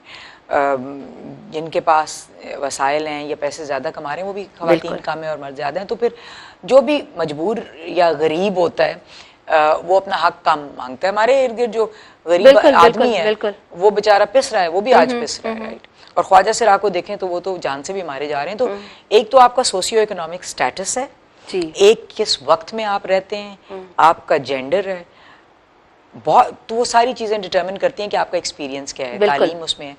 मगर बहुत बुरे मसाइल तब ये होते हैं कि औरत भी है, गरीब भी है, माजूर भी है और दूर दराज के इलाके में रहती है।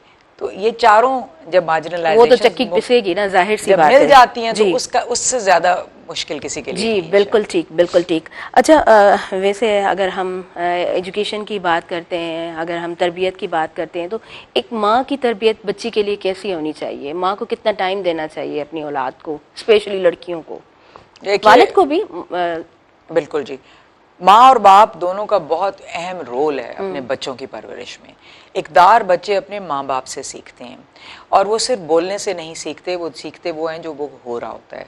आपने शायद सुना होगा कि जो बच्चा, जो लड़का अपनी माँ को पिटते हुए देखता है वो अपनी बीवी को भी पीटता है जाके, तो वो लर्नड बिहेवियर होता है, वो आप सीखते हैं तो आगे करते हैं।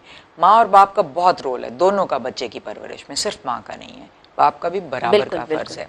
तो माँ बाप के लिए बड़ा ज़रूरी है कि वो इक़दार जो वो चाहते हैं कि बच्चों में हों या मुआशरे में हों वो ख़ुद भी डेमोन्स्ट्रेट करें और उसके बाद बच्चों को एक्टिवली सिखाएं। गलत और सही का फ़र्क बच्चे को घर से पता चलना चाहिए। बिल्कुल। उसके लिए ख़ुद कुर्बानी देनी पड़ती है। अगर आप चाहेंगे कि आपके बच्चे रिश्वत को बुरा समझें तो आप खुद रिश्वत ना लें। अगर आप चाहेंगे कि आपके बच्चे सच बोलें तो आप खुद छोटे छोटे भी झूठ ना बोलें और बड़े झूठ भी ना बोलें। तो यहीं से मामला बिगड़ेगा भी और संभलेगा भी। बिल्कुल, दोनों माँ बाप का बहुत हाँ फर्ज है। बिल्कुल बिल्कुल, बहुत खूबसूरत जवाब दिया है आपने, बहुत खूबसूरत जवाब दिया है। अच्छा, वैसे मैं आपसे पूछना चाहूँगी कि जब आप अपनी उस schooling, college and then university के टाइम में थी, तो आपने कौन सी फील्ड सोची थी कि मुझे क्या काम करना है? और आप माशाल्लाह इतना अच्छा काम कर रही हैं, तो क्या स्टार्टिंग से यही था माइंडसेट? कहीं ना कहीं हुआ होगा, मगर दर्स तदरीस का भी मुझे शौक था। तो मैंने इसीलिए पढ़ाया है। ज़िंदगी में कहीं पे भी हुई हूँ मैंने पढ़ाया ज़रूर है। जैसा मैंने बताया, अभी इस वक्त मेरी जॉब टीचिंग नहीं है, मगर मैं बहुत टीचिंग कर रही हूँ इन डिफरेंट वेज। तो एक वो मुझे शौक था, और मेरे ख्याल से मैंने ये कॉन्शियसली नहीं सोचा था कि मैं ह्यूमन राइट्स के ऊपर काम करूँगी, मगर जब मैं ज्यादती होते देखती थी तो मुझे पता होता था ये गलत हो रहा है, गलत हो रहा है। इस पे चुप नहीं रहना। एक और चीज़ थी जो शायद रिबेलियन की मैं आपसे शेयर करूं कि जब लड़कियां बहुत ज़्यादा अपनी तालीम पे तवज्जो नहीं देती थी तो मुझे गुस्सा चढ़ता था हमेशा ही। उसमें शायद मेरे माँ बाप का भी रोल है, क्योंकि मेरी वालिदा हमेशा कहती थी कि शादी ज़रूरी है, वो हो जाएगी, तालीम बहुत ज़रूरी है। तो शादी और तालीम दो फ़र्क चीज़ें नहीं है। तालीम हासिल करो, उसके बाद शादी भी होगी। तो हमारे लिए तालीम की अहमियत हमारे माँ बाप से आई थी, क्लियरली वो मैसेजिंग थी। जब मैं लड़कियों को देखती थी कि वो सिर्फ इसलिए तालीम हासिल कर रही हैं कि अच्छे रिश्ते मिल जाएं, उस पर मुझे बड़ी तकलीफ हुआ करती थी और बहुत लड़ाइयाँ भी लड़ती थी अपनी फ्रेंड्स के साथ भी। तो कहीं वो कीड़ा केसेस वहाँ पे भी चल रहे थे सही कीड़ा था वहाँ पे, क्योंकि मेरे ख्याल से फैमिली बहुत अहम है, मगर इंसान की अपनी तरक्की, अपनी सोच की तरक्की बहुत ज़रूरी है। और वो बचपन से ही मुझे कहीं रियलाइजेशन थी, शायद मेरे माँ बाप की वजह से, क्योंकि उन्होंने सोच पे हमारे पहरे नहीं लगाए थे कभी भी। ठीक, बिल्कुल ठीक। बड़ा ज़रूरी है कि बच्चों को आप सोचने का मौका दें, उनको सोचने का तरीका सिखाएं। बिल्कुल, क्योंकि सोचने का तरीका एक पूरी साइंस है। हाँ, कि आपने बच्चे को कैसे बताना है। वैसे कहा जाता है कि ज़्यादा नहीं सोचना चाहिए, लेकिन अच्छा सोचना चाहिए। अच्छा सोचना चाहिए, मगर सोचना बहुत अहम है। हाँ, जो मुआशरे सोचते नहीं हैं वो कभी तरक्की नहीं करते, जो इंसान सोचता नहीं है वो तरक्की नहीं करता। बिल्कुल। अच्छा, वैसे आप जहाँ जहाँ भी घूमी हैं, कौन सा ऐसा कंट्री बहुत अच्छा आपको लगा? कौन सी ऐसी जगह बहुत अच्छी लगी, अगर आप जिक्र करना चाहें तो? अगर हाल ही की बात करूं तो मैं पाकिस्तान में मैं पहले चित्राल गई हुई थी, और उसके बाद कुमराट एक KPK में है जगह है। हाँ, वो इतना खूबसूरत था, बहुत ज़्यादा, बहुत ही अमेजिंग। नॉर्थ हमारा बहुत खूबसूरत है मेरे ख्याल से। इस तरह का सारी नेचुरल ब्यूटी हर जगह ही अच्छी होती है, अल्लाह ताला ने जो बनाई है ना, मगर हमारे पास बड़ी नेचुरल ब्यूटी तो मैं बहुत इंजॉय करती हूँ वो। बाकी कुछ इंसान की बनाई भी बहुत ब्यूटी भी है। यहाँ पे भी कुछ मज़ार आप देखते हैं तो बहुत ही खूबसूरत तरीके से बने हुए हैं। बाहर के मुल्कों में पूरे के पूरे कई दफ़ा शहर इतने खूबसूरत होते हैं, जैसे कि आप इटली देखें तो रोम का शहर इतना खूबसूरत है, या फ्लोरेंस का शहर इतना खूबसूरत है, आप हैरान रह जाते हैं। पेरिस आप देखें वो इतना खूबसूरत है। और आप जॉर्डन जाएँ, जॉर्डन जो उर्दन जो एक इस्लामी मुल्क है, उसमें आप पेट्रा, एक एंशंट सिविलाइजेशन है, उसका शहर है, 2000 साल पहले, 2-2,500 साल पहले बना था। वो एक मौजज़ा है बिल्कुल, इस तरीके से अगर आप उसको देखें। दुनिया में बहुत खूबसूरती है पूरी दुनिया में, और लाजमी है कि उसको जाके देखा जाए। हाँ बिल्कुल, बहुत ज़रूरी है। बिल्कुल। अच्छा, वैसे खाने में क्या पसंद है आपको? या सिंपल खाना पसंद है मुझे, बहुत हैवी खाना मुझे बिल्कुल नहीं पसंद। अच्छा, सिंपल खाना पसंद। कलर कौन सा आपको पसंद है?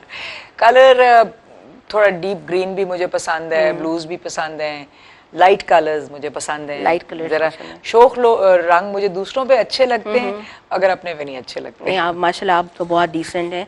अच्छा, वैसे अगर आपको फारिग टाइम मिले तो क्या करती हैं? यहाँ टाइम नहीं मिलता, फारिग मुश्किल से निकालना पड़ता है। बहुत मुश्किल से। कभी टीवी देखती हूँ, अच्छे ड्रामे भी देखती हूँ, या यहाँ के या बाहर के। किताब सुनने की कोशिश करती हूँ, क्योंकि जो फारिग टाइम होता है उसमें मेरा आंखें बहुत थक चुकी होती हैं, क्योंकि पढ़ने लिखने का भी काम है। तो अब हमारे पास बहुत बड़ी एक एडवांटेज है कि आप किताब सुन सकते हैं। अभी भी मैं एक बहुत ही आला किताब सुन रही हूँ, तो वो किताब सुनने की कोशिश करती हूँ। आजकल पॉडकास्ट हैं, म्यूजिक सुनना मुझे पसंद है, वो कभी कभार सुन लेती हूँ इस तरीके से। अच्छा, म्यूजिक कौन सा पसंद है? म्यूजिक हर तरीके का पसंद है जी, पूरी दुनिया का म्यूजिक पसंद है। Pakistani music has no language कहा जाता है वैसे भी। लैंग्वेज, साज की अपनी ज़बान है वो। म्यूजिक मुझे हर तरीके का पसंद है, क्लासिकल भी पसंद है, नए गाने भी मुझे कई बहुत पसंद है। आई फील कि अब नए गाने बहुत अच्छे आ रहे हैं, सही। चाहे वो पाकिस्तान से हों कहीं और से हों, बड़े अच्छे गाने हैं। पाकिस्तानी कोक स्टूडियो की म्यूजिक मुझे बहुत पसंद है, बहुत बहुत अच्छी है, अमेजिंग। और जो उन्होंने सूफी म्यूजिक को रिवाइव किया वो तो एक ऐसी कंट्रीब्यूशन है मेरे No ख्याल doubt. से कि हम उसका कर्ज नहीं चुका सकेंगे। बिल्कुल बिल्कुल बहुत बिल्कुल। पसंद है। अच्छा, मतलब आपको थोड़ा बहुत जितना भी टाइम मिलता है तो आप उसे बहुत अच्छे तरीके से स्पेंड करती हैं। वैसे पढ़ना कब से शुरू किया बुक्स को? अभी तो आप कह रही हैं कि थक जाती हूँ, आंखें थक जाती है तो सुन लेती हूँ, लेकिन वही रीडिंग की तो हैबिट होगी ना आपको? जी, मुझे बचपन से रीडिंग की हैबिट है और मेरे ख्याल से किताबें मेरी बहुत बड़ी दोस्त थी। और बहुत कम उम्री में जब वसाइल इतने ज़्यादा नहीं थे, इंटरनेट भी नहीं था, एक्सेस नहीं थी, तो अपनी स्कूल की लाइब्रेरी से किताबें ला ला के सारी गर्मियों की छुट्टियों में उनको ख़त्म करना। अच्छा। बहुत सारी किताबें ले आना मुझे काफ़ी बचपन से और शौक ये है। इंस्पिरेशन कहाँ से मिली? क्योंकि पढ़ना मुझे लगता है काफ़ी, मैं प्रोग्राम्स करती हूँ तो आए दिन मुझे यही सुनने को मिलता है कि पढ़ना बहुत मुश्किल है, रीड करना बहुत मुश्किल है। इसीलिए वालदैन का बड़ा इसमें रोल होता है। मतलब मैंने भी कोशिश की थी कि मेरे बच्चों को पढ़ने की आदत पड़े, बिकॉज जो किताब आपको बताती है ना वो फिल्म आपको नहीं बताती है, वो बहुत छोटा कर देती है उस कॉन्सेप्ट को, या टीवी आपको उतना नहीं बता सकता जो आपको किताब बताती है। किताब में कैफियत जिस तरीके से लिखी हुई होती है वो आपको नहीं समझ में आ सकती कभी भी देखने से। तो जो आप कह रही इंस्पिरेशन, खैर मेरे ख्याल से कुछ वालिदैन भी ठीक समझदार हैं और कुछ वैसे स्कूल से भी इंस्पिरेशन। और you were very decent from starting में भी, तो आपने स्कूल से भी इंस्पिरेशन थी। बहुत सारे हमारे टाइम में पढ़ाई, किताब पढ़ने का रिवाज बहुत ज़्यादा था, अब कम होता जा रहा है ना जी।